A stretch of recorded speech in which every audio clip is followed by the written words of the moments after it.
You're at the end of your life. Who knows how much longer you have to live? Could be days, it could be years, could be decades. We don't know. But you know you're facing the end. You're not facing the beginning.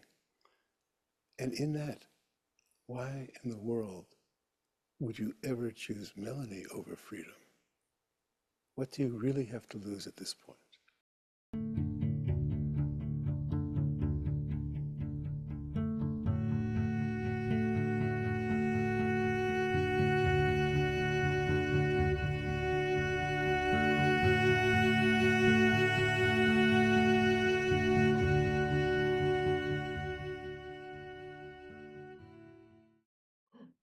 I come to you at a very interesting time. I have a couple of reports to make, and it all ties together, just so you can see the situation that I find myself in. Um, After I got the lymphoma in my body cured through 4 rounds of treatment, a few weeks after that, I started falling down and losing my balance. I ended up in the emergency room, and they said, "You have a brain tumor." So it's behind my left eye.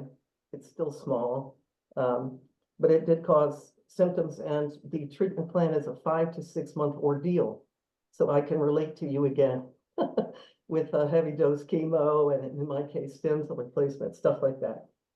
So I've had 2 rounds so far. It's going well, but it's a timetable.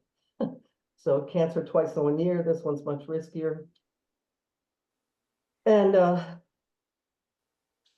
I wanted to say that, last time we talked, we connected about Muktananda, and you told a beautiful story about meeting Gangaji there. And I told you about my experience at her silent retreat, where all of a sudden the entire world dissolved into emptiness, all light. And I realized that's all that is. Reality is everything. That's all there is. And I was terrified, so I leaped back into my conditioned reality, because it was basically, if I let go, then Melanie would have ended permanently right there, my own samadhi. But that's not the only time. About 25 years ago, I had a beautiful facilitated psilocybin trip. During that trip, about halfway through, the inner world, because I had a blindfold on, the inner world dissolved into light, and I was kind of asked, "Are you ready to go into the light?" So that was another occasion where I could have just said, "Bye, Melanie," and that would have been it. You've had 2 opportunities to turn towards the light. And each time you turn towards Melanie. And now you said, I'm still afraid. So that means you haven't quite yet learned the lesson of choosing suffering. So why would you continue to choose Melanie even if you're afraid? Just really reflect on it.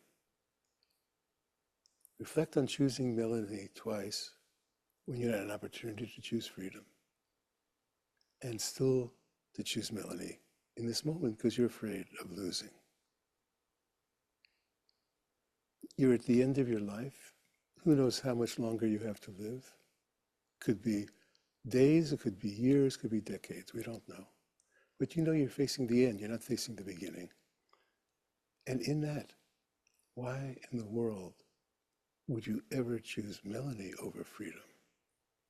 What do you really have to lose at this point? So then this is something you have to just examine for yourself, not give me an answer. Just look into your heart. Because what you want is freedom, but you're still willing to be a slave to the fear of Melanie, of losing Melanie. So this is a jailbreak. This is your get out of jail free card. But you have to use it. You have to be the one who stands up in the midst of everything to declare, I'm free, I'm here, I'm not moving. This is the end of Melanie. Because Melanie is moving. Inside, outside, up, down, backwards, forwards, past, future.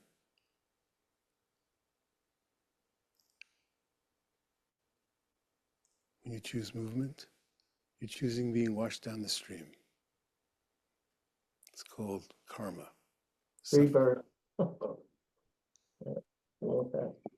Forget I know about I don't want that, because as you said years ago, it's a hell world. it's a But, hell. Melanie is a hell realm, yes, and there's a chance to get out of hell. But you have to be the one who shows up in the face of everything. It's life and death.